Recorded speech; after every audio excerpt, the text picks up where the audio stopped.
Welcome to DS campus. তো বন্ধুরা, এই ভিডিওটিতে কলকাতা হাইকোর্টের গ্রুপ ডির যে এক্সাম হয়েছিল 25 নভেম্বর 2018-তে, তো তার মেরিট লিস্ট অনেক আগে রিলিজ হয়েছিল, বাট তার ফাইনাল মেরিট লিস্ট আজই কলকাতা হাইকোর্টের অফিসিয়াল ওয়েবসাইটে রিলিজ হয়েছে। তো আমরা সেটাই আজ ডিসকাস করব এই ভিডিওটিতে। তো দেখো, আমি কলকাতা হাইকোর্টের অফিসিয়াল ওয়েবসাইটে আছি। তো তোমরা কলকাতা হাইকোর্টের অফিসিয়াল ওয়েবসাইট থেকে নোটিশটা ডাউনলোড করে নিতে পারো। তো নোটিশে কী বলছে আমরা দেখে নেব। তো প্রথমে তোমরা নোটিশটা ডাউনলোড করে নেবে। তো ডাউনলোড করলে দেখবে যে এই নোটিশটা চলে আসবে। তো দেখো এখানে কি বলছে, হাইকোর্ট অ্যাট কলকাতা নোটিফিকেশান নং 2219 রিক্রুটমেন্ট ডেট 9 জানুয়ারি 2019। তো আজকের ডেটে এটা রিলিজ হয়েছে।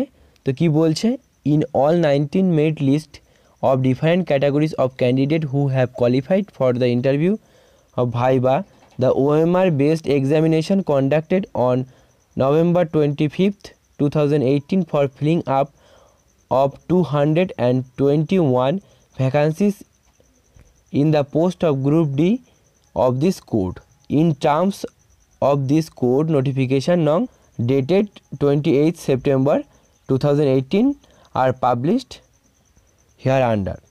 তো এখানে কি বলছে দেখো, তারা ডিফারেন্ট ক্যাটাগরি, বিভিন্ন ক্যাটাগরির তারা 19টা মেরিট লিস্ট তারা রিলিজ করেছে, এবং যারা কোয়ালিফাই করেছে ইন্টারভিউতে তো তাদেরই মেরিট লিস্টটা এখানে রিলিজ করেছে।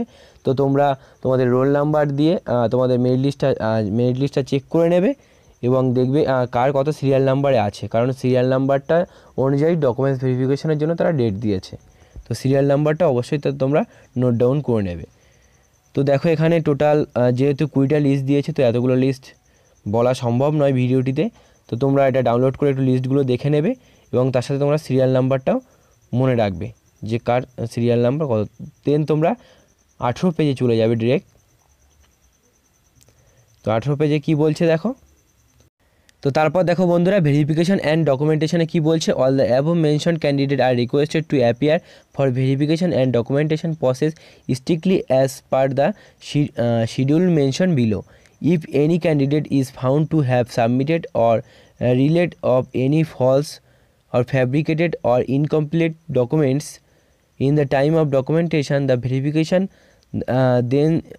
then his candidature may be liable or to be rejected at the time of verification. During verification and documentation, the candidate should produce the documents which he had relayed at the time of his online submission of application. তো তোমরা online যখন application করেছিলে তখন যে কোয়ালিফিকেশানটা তোমরা submit করেছিলে, তো তারই ডকুমেন্টস যেগুলো আছে সেগুলো তোমাদেরকে অরিজিনাল ডকুমেন্টস ভেরিফিকেশনের সময় শো করাতে হবে, না হলে তুমি রিজেক্ট হয়ে যাবে। তো তারপর কি বলছে দেখো, venue of verification of documents. তো ডকুমেন্টস ভেরিফিকেশনের ভেন্যুটা কোথায়, তো এটা হচ্ছে রুম নাম্বার 654 6th ফ্লোর, এটা হচ্ছে বিল্ডিং হাইকোর্ট কলকাতা। তো কলকাতা হাইকোর্টে 6 নম্বর ফ্লোরে 654 নম্বর রুম হচ্ছে ডকুমেন্টস ভেরিফিকেশনের জন্য এখানে ডাকা হবে। তারপর দেখো কি বলছে নেক্সট পেজে, original documents two B produced. তো তোমাদের যে অরিজিনাল ডকুমেন্টসগুলো নিয়ে যেতে হবে, তো সেগুলো হলো, প্রথমটা কি বলছে, admit card which was use during the examination. তো তোমরা এক্সামিনেশনের সময় যে অ্যাডমিট কার্ডটা ইউজ করেছিল তো সেটা নিয়ে যেতে হবে। ID proof which was use during examination. তো এক্সামিনেশনের সময় তোমরা যে আইডি প্রুফটা ইউজ করেছিলে তো সেটা নিয়ে যেতে হবে। আদার্স যদি কোনো আইডি প্রুফ থাকে তো সেটাও তোমরা সাথে ক্যারি করে নেবে। তো নেক্সট দেখো কি বলছে, ডকুমেন্টস ফর এস প্রুফ। তো এস প্রুফের জন্য তোমাদের একটা ডকুমেন্টস লাগবে, তো তোমরা সেটা মাধ্যমিকের অ্যাডমিট কার্ডটাও নিয়ে যেতে পারো। তো তারপর দেখো কি বলছে, ডকুমেন্টস রিগার্ডিং এডুকেশনাল কোয়ালিফিকেশান। তো তোমাদের যা যা কোয়ালিফিকেশান তোমরা অনলাইন এক্সামের সময় অনলাইন ফর্ম ফিল আপের সময় সাবমিট করেছো, তো সেই ডকুমেন্টসগুলো সব তোমরা নিয়ে যাবে, এবং তোমরা যে ডকুমেন্টসগুলো নিয়ে যাবে সব ডকুমেন্টসের কিছু জেরক্স কপি সাথে নিয়ে যাবে।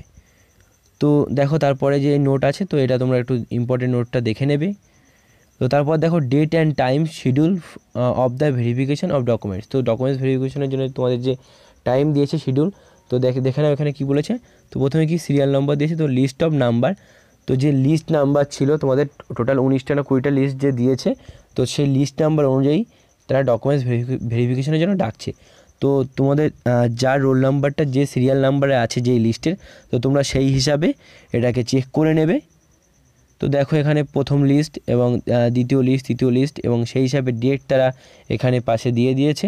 তো সেই ডেট হিসাবে তোমরা সেই নির্দিষ্ট টাইমের মধ্যে যে ভেন্যুতে দিয়েছে, যেখানে ডকুমেন্টস ভেরিফিকেশন হবে, তো সেখানে তোমরা পৌঁছে যাবে। বন্ধুরা আজকের মতো ভিডিওটি এই পর্যন্তই। তো আশা করি ভিডিওটি তোমাদের জন্য হেল্পফুল হবে। তো ভিডিওটি যদি ভালো লাগে তো অবশ্যই লাইক করবে, কমেন্ট করবে আর বন্ধুদেরকে শেয়ার করবে। আর যারা আমার চ্যানেলটি প্রথম দেখছো প্লিজ সাবস্ক্রাইব করো, পাশে বেল আইকনটিতে ক্লিক করো, যখনই আমি এই ধরনের নতুন কোনো লেটেস্ট নিউজ আপলোড করব সবার আগে তোমাদের কাছে নোটিফিকেশান চলে যাবে। তো বন্ধুরা আজকের মতো ভিডিওটি এই পর্যন্ত। ভিডিওটি দেখার জন্য অসংখ্য ধন্যবাদ।